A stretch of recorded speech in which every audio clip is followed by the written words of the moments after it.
Tell me just a little bit about that. Something tells me there's a whole show there, but tell me a little There's bit a about whole that. show about luck. Yeah. So there's nothing. I was, born in working class Minnesota, rural, right?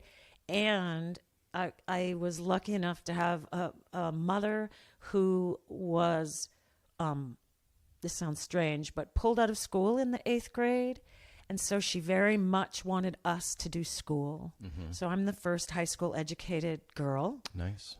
Not in my family, my older sister, and then she went on to college and led the way, scholarships and Pell Grants. And I was lucky enough to be born in Minnesota, privileged white, privileged, good-looking family, quote, unquote. And, should see my brothers.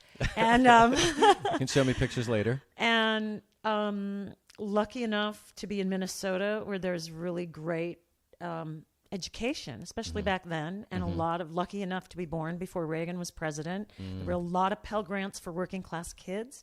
We got, the first 4 people in my family got everything, tuition paid for, and then we knew how to work. We started working really young. Right. Both my mother and father worked, and my mother had 8 children, so we knew about work. Work. Yowza, 8.